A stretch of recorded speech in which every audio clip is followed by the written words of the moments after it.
విజయవాడ ప్రజల కష్టాలను చూసి గుండె తరుక్కుపోతుంది. చిన్నపిల్లలు, మహిళలు, వృద్ధులు ఈ వరదల బారిన పడి ఎంత నరకం అనుభవిస్తున్నారో వారి మాటలు వింటుంటేనే మనకు అర్థమవుతుంది. కనీసం చిన్నపిల్లలకి పాలు అందటం లేదు, రోజుల తడబడి తాగేదానికి నీళ్లు అందటం లేదు. ఈరోజు ఎంతమంది వరదల్లో కొట్టుకుపోయారో అర్థం కాని పరిస్థితుల్లో అందరూ కూడా బాధపడుతూ ఏడుస్తూ ఉన్నారు. నిజంగా ప్రజలు ఇన్ని కష్టాలు పడటానికి, ఇంతమంది ప్రాణాలు పోవటానికి ఈ రాష్ట్ర ప్రభుత్వం కారణం కాదని నేను అడుగుతున్నాను. ముఖ్యంగా మంత్రుల విహారయాత్రలు, హాలిడేస్ ఎంజాయ్ చేయడంలో ఉన్న చిత్తశుద్ధి రాష్ట్ర ప్రజల మీద లేదు అని నేను గట్టిగా చెప్పగలను. ఇదేదో నేను విమర్శించడానికి చెప్పటం లేదు. 28వ తేదీనే 30వ తేదీలో వర్షాలు రాబోతున్నాయని చెప్పి వాతావరణం సమాచారం ఇవ్వటం జరిగింది ప్రభుత్వానికి. అయినా కూడా ముఖ్యమంత్రి గాని, మంత్రులు గాని ఎటువంటి సమీక్షలు చేయకుండా, ప్రజల్ని అప్రమత్తం చేయకుండా నిర్లక్ష్యం వహించడం వల్లే ఈరోజు ఇన్ని లక్షల మంది వరద నీళ్లలో మునిగిపోయారు. ఇంతమంది ప్రాణాలు పోగొట్టుకున్నారు. ఎంతమంది తిండి లేక, కరెంటు లేక, తాగునీళ్లు లేక, పసిబిడ్డలకి పాలు లేక ఎంత అవస్థలు పడుతున్నారో మనం అందరం కూడా గమనిస్తున్నాం. నిజం, చంద్రబాబు నాయుడు గారి ఇంటికి 3 కిలోమీటర్ల దూరంలోనే ఇంత పెద్ద విపత్తు జరిగినా ప్రజల్ని కాపాడలేకపోయారు అంటే ఇది రాష్ట్ర ప్రభుత్వం, రాష్ట్ర ముఖ్యమంత్రి వైఫల్యం కాదని నేను అడుగుతున్నా. ఈరోజు కరకట్టు మీదున్న అక్రమ కట్టడాలని కాపాడటం కోసమే విజయవాడని ప్రజల్ని ముంచేశారు అనటంలో నిజం లేదా అని నేను అడుగుతున్నా. గంట ముందు ప్రజలకు చెప్పినా వాళ్ళు ముంపు బారిన పడేవారు కాదు. వాళ్ళని అప్రమత్తం చేసి ఒక సేఫ్ అయిన ప్లేస్ కి పంపించున్నా ఈరోజు ఇన్ని లక్షల మంది, దాదాపుగా 3 లక్షల మందికి పైగా 4 రోజుల పాటు కరెంటు లేకుండా, తిండి లేకుండా, చిన్న బిడ్డలకి పాలు లేకుండా ఈ విధంగా నీళ్లలో మునిగి అవస్థలు పడాల్సిన అవసరం లేదు. దురదృష్టం ఏంటంటే ఈ రాష్ట్ర ముఖ్యమంత్రి నుంచి మంత్రుల వరకు ఎప్పుడు ఫ్రైడే వస్తుందా, ఎప్పుడు హైదరాబాద్కి వెళ్దామా, లేదా ఎప్పుడు విహారయాత్రలకు వెళ్దామా అని ప్లాన్ చేసుకోవడంలోనే చిత్తశుద్ధిగా ఉన్నారనేది ఈ 5 రోజులు మీరు చూస్తే మీకే అర్థమవుతుంది. 30వ తేదీ భారీ వర్షాలు వస్తాయని ముఖ్యమంత్రి గారికి, మంత్రులకి 28వ తేదీనే వాతావరణ శాఖ సమాచారం అందించినా ఎటువంటి సమీక్షలు లేదు, ఎటువంటి ముందస్తు జాగ్రత్తలు లేదు, ప్రజల్ని కాపాడాలన్న చిత్తశుద్ధి లేదు అనేది స్పష్టంగా అర్థమవుతుంది. ఎందుకంటే ఈ రోజుటి వరకు 4-5 రోజులు ప్రజలకి తిండి అందించడంలో ఈ ప్రభుత్వం విఫలమైంది. కనీసం ఇది జరిగినప్పుడు సీఎం గారు పనిచేయట్లేదు, వయసు అయిపోయింది. డిప్యూటీ సీఎం గారు, పంచాయతీరాజ్ శాఖ మంత్రి గారు కనీసం తన శాఖను అప్రమత్తం చేసి ప్రజల్ని కాపాడాల్సిన బాధ్యత ఉన్నా ఈ రోజు 5 రోజుల వరకు ఆయన అసలు విజయవాడ వైపే రాలేదు. ఇక ఆ కాన్స్టిట్యున్సీ ఎమ్మెల్యే ప్లస్ రాష్ట్ర మంత్రి లోకేష్ గారు మొత్తం మునిగిపోయి మంగళగిరి, విజయవాడ అల్లల్లాడిపోతుంటే ఆయన హైదరాబాద్ లో ఎంజాయ్ చేస్తున్నారు. ఇక హోంమంత్రి గారు తెలిసిన సంగతే. ఇక మున్సిపల్ శాఖ మంత్రి నారాయణ గారు ఈరోజు విజయవాడని ముంచేసింది ఈ మున్సిపల్ శాఖ నిర్లక్ష్యం కాదని నేను అడుగుతున్నా. ప్రజల్ని సురక్షిత ప్రాంతాలకు తరలించే విధంగా ఈ నారాయణ గారు రివ్యూ చేయకపోవటం వల్ల ఈరోజు లక్షలాది మంది నీళ్లలో మునిగిపోయారు. వాళ్ళందరూ కూడా ప్రభుత్వం ఎప్పుడు కాపాడుతుందా అని ఎదురు చూస్తున్నారు. అయినా వీళ్ళకి పట్టింపు లేదు. ఇక రామానాయుడు గారు ఇరిగేషన్ మంత్రి, కనీసం ముందస్తు రివ్యూలు లేదు.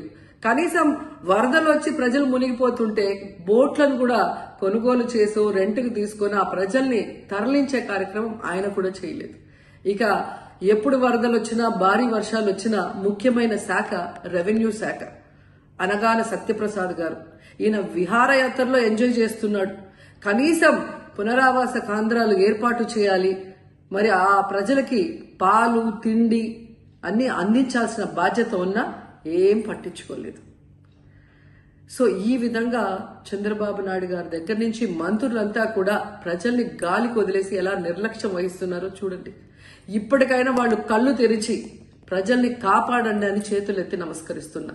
గతంలో జగనన్న ఏ విధంగా వాలంటీర్ వ్యవస్థ ద్వారా, సచివాలయ వ్యవస్థ ద్వారా ప్రజలకి ఏం కావాలన్నా ఇమీడియట్ గా వాళ్ళకి అందుబాటులోకి తీసుకెళ్లటమే కాకుండా ఏదైనా ప్రకృతి వైపరీత్యం వచ్చినప్పుడు వెంటనే వాళ్ళని సురక్షితంగా కాపాడే విధంగా ఈ సచివాలయ వాలంటీర్ వ్యవస్థని ఉపయోగించుకోండి. జగనన్న మీద కక్షతో ఆ వ్యవస్థల్ని నాశనం చేయడం వల్లే ఈ రోజు ప్రజలకు ఎవరు ఏం అందించలేకపోతున్నారని తెలుసుకోండి. అండ్ ఈరోజు జగనన్న విజన్ ఉన్న నాయకుడు, ప్రజల్ని ప్రేమించే నాయకుడని మరోసారి రుజువు చేసుకున్నారు. ఆయన కట్టించిన ప్రొటెక్షన్ వాళ్ళు లేకపోతే ఇంకా 1,50,000 పైగా కుటుంబాలు మునిగిపోయే ప్రమాదం ఉండేది.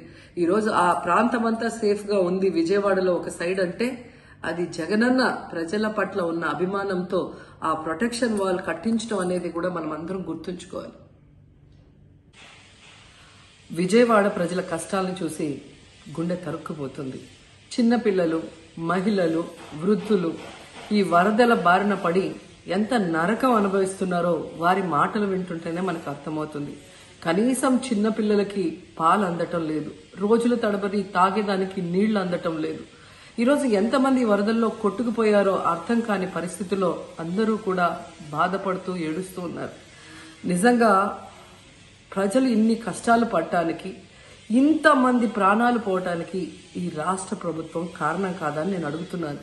ముఖ్యంగా మంత్రుల విహారయాత్రలు, హాలిడేస్ ఎంజాయ్ చేయడంలో ఉన్న చిత్తశుద్ధి రాష్ట్ర ప్రజల మీద లేదు అని నేను గట్టిగా చెప్పగలను. ఇదేదో నేను విమర్శించడానికి చెప్పటం లేదు. 28వ తేదీనే 30వ తేదీలో వర్షాలు రాబోతున్నాయని చెప్పి వాతావరణం సమాచారం ఇవ్వటం జరిగింది ప్రభుత్వానికి. అయినా కూడా ముఖ్యమంత్రి గాని, మంత్రులు గాని ఎటువంటి సమీక్షలు చేయకుండా, ప్రజల్ని అప్రమత్తం చేయకుండా నిర్లక్ష్యం వహించడం వల్లే ఈ రోజు ఇన్ని లక్షల మంది వరద నీళ్ళల్లో మునిగిపోయారు. ఇంతమంది ప్రాణాలు పోగొట్టుకున్నారు. ఎంతమంది తిండి లేక, కరెంటు లేక, తాగునీళ్లు లేక, పసిబిడ్డలకి పాలు లేక ఎంత అవస్థలు పడుతున్నారో మనం అందరం కూడా గమనిస్తున్నాం. నిజం, చంద్రబాబు నాయుడు గారి ఇంటికి 3 కిలోమీటర్ల దూరంలోనే ఇంత పెద్ద విపత్తు జరిగినా ప్రజల్ని కాపాడలేకపోయారు అంటే ఇది రాష్ట్ర ప్రభుత్వం, రాష్ట్ర ముఖ్యమంత్రి వైఫల్యం కాదని నేను అడుగుతున్నా. ఈరోజు కరకట్టు మీదున్న అక్రమ కట్టడాలని కాపాడటం కోసమే విజయవాడని ప్రజల్ని ముంచేశారు అనటంలో నిజం లేదా అని నేను అడుగుతున్నా. గంట ముందు ప్రజలకు చెప్పినా వాళ్ళు ముంపు బారిన పడేవారు కాదు. వాళ్ళని అప్రమత్తం చేసి ఒక సేఫ్ అయిన ప్లేస్ కి పంపించున్నా ఈరోజు ఇన్ని లక్షల మంది, దాదాపుగా 3 లక్షల మందికి పైగా 4 రోజుల పాటు కరెంటు లేకుండా, తిండి లేకుండా, చిన్న బిడ్డలకి పాలు లేకుండా ఈ విధంగా నీళ్లలో మునిగి అవస్థలు పడాల్సిన అవసరం లేదు. దురదృష్టం ఏంటంటే ఈ రాష్ట్ర ముఖ్యమంత్రి నుంచి మంత్రుల వరకు ఎప్పుడు ఫ్రైడే వస్తుందా, ఎప్పుడు హైదరాబాద్కి వెళ్దామా, లేదా ఎప్పుడు విహారయాత్రలకు వెళ్దామా అని ప్లాన్ చేసుకోవడంలోనే చిత్తశుద్ధిగా ఉన్నారనేది ఈ 5 రోజులు మీరు చూస్తే మీకే అర్థమవుతుంది. 30వ తేదీ భారీ వర్షాలు వస్తాయని ముఖ్యమంత్రి గారికి, మంత్రులకి 28వ తేదీనే వాతావరణ శాఖ సమాచారం అందించినా ఎటువంటి సమీక్షలు లేదు, ఎటువంటి ముందస్తు జాగ్రత్తలు లేదు, ప్రజల్ని కాపాడాలన్న చిత్తశుద్ధి లేదు అనేది స్పష్టంగా అర్థమవుతుంది. ఎందుకంటే ఈ రోజుటి వరకు 4-5 రోజులు ప్రజలకి తిండి అందించడంలో ఈ ప్రభుత్వం విఫలమైంది. కనీసం ఇది జరిగినప్పుడు సీఎం గారు పనిచేయట్లేదు, వయసు అయిపోయింది. డిప్యూటీ సీఎం గారు, పంచాయతీరాజ్ శాఖ మంత్రి గారు కనీసం తన శాఖను అప్రమత్తం చేసి ప్రజల్ని కాపాడాల్సిన బాధ్యత ఉన్నా ఈ రోజు 5 రోజుల వరకు ఆయన అసలు విజయవాడ వైపే రాలేదు. ఇక ఆ కాన్స్టిట్యున్సీ ఎమ్మెల్యే ప్లస్ రాష్ట్ర మంత్రి లోకేష్ గారు మొత్తం మునిగిపోయి మంగళగిరి, విజయవాడ అలల్లాడిపోతుంటే ఆయన హైదరాబాద్ లో ఎంజాయ్ చేస్తున్నారు. ఇక హోంమంత్రి గారు తెలిసిన సంగతే. ఇక మున్సిపల్ శాఖ మంత్రి నారాయణ గారు ఈరోజు విజయవాడని ముంచేసింది ఈ మున్సిపల్ శాఖ నిర్లక్ష్యం కాదని నేను అడుగుతున్నా. ప్రజల్ని సురక్షిత ప్రాంతాలకు తరలించే విధంగా ఈ నారాయణ గారు రివ్యూ చేయకపోవటం వల్ల ఈరోజు లక్షలాది మంది నీళ్లలో మునిగిపోయారు. వాళ్ళందరూ కూడా ప్రభుత్వం ఎప్పుడు కాపాడుతుందా అని ఎదురు చూస్తున్నారు. అయినా వీళ్ళకి పట్టింపు లేదు. ఇక రామానాయుడు గారు ఇరిగేషన్ మంత్రి, కనీసం ముందస్తు రివ్యూలు లేదు. కనీసం వరదలు వచ్చి ప్రజలు మునిగిపోతుంటే బోట్లను కూడా కొనుగోలు చేసో రెంట్కి తీసుకొని ఆ ప్రజల్ని తరలించే కార్యక్రమం ఆయన కూడా చేయలేదు. ఇక ఎప్పుడు వరదలు వచ్చినా, భారీ వర్షాలు వచ్చినా ముఖ్యమైన శాఖ రెవెన్యూ శాఖ. అనగాన సత్యప్రసాద్ గారు. ఈయన విహారయాత్రలో ఎంజాయ్ చేస్తున్నాడు. కనీసం పునరావాస కేంద్రాలు ఏర్పాటు చేయాలి, మరి ఆ ప్రజలకి పాలు తిండి అన్ని అందించాల్సిన బాధ్యత ఉన్నా ఏం పట్టించుకోలేదు. సో ఈ విధంగా చంద్రబాబు నాయుడు గారి దగ్గర నుంచి మంత్రులంతా కూడా ప్రజల్ని గాలికి వదిలేసి ఎలా నిర్లక్ష్యం వహిస్తున్నారో చూడండి. ఇప్పటికైనా వాళ్ళు కళ్ళు తెరిచి ప్రజల్ని కాపాడండి అని చేతులెత్తి నమస్కరిస్తున్నా. గతంలో జగనన్న ఏ విధంగా వాలంటీర్ వ్యవస్థ ద్వారా, సచివాలయ వ్యవస్థ ద్వారా ప్రజలకి ఏం కావాలన్నా ఇమీడియట్ గా వాళ్ళకి అందుబాటులోకి తీసుకెళ్లటమే కాకుండా ఏదైనా ప్రకృతి వైపరీత్యం వచ్చినప్పుడు వెంటనే వాళ్ళని సురక్షితంగా కాపాడే విధంగా ఈ సచివాలయ వాలంటీర్ వ్యవస్థని ఉపయోగించుకోండి. జగనన్న మీద కక్షతో ఆ వ్యవస్థల్ని నాశనం చేయడం వల్లే ఈ రోజు ప్రజలకు ఎవరు ఏం అందించలేకపోతున్నారని తెలుసుకోండి. అండ్ ఈరోజు జగనన్న విజన్ ఉన్న నాయకుడు, ప్రజల్ని ప్రేమించే నాయకుడని మరోసారి రుజువు చేసుకున్నారు. ఆయన కట్టించిన ప్రొటెక్షన్ వాళ్ళు లేకపోతే ఇంకా 1,50,000 పైగా కుటుంబాలు మునిగిపోయే ప్రమాదం ఉండేది. ఈరోజు ఆ ప్రాంతమంతా సేఫ్ గా ఉంది విజయవాడలో ఒక సైడ్ అంటే అది జగనన్న ప్రజల పట్ల ఉన్న అభిమానంతో ఆ ప్రొటెక్షన్ వాల్ కట్టించడం అనేది కూడా మనం అందరం గుర్తుంచుకోవాలి.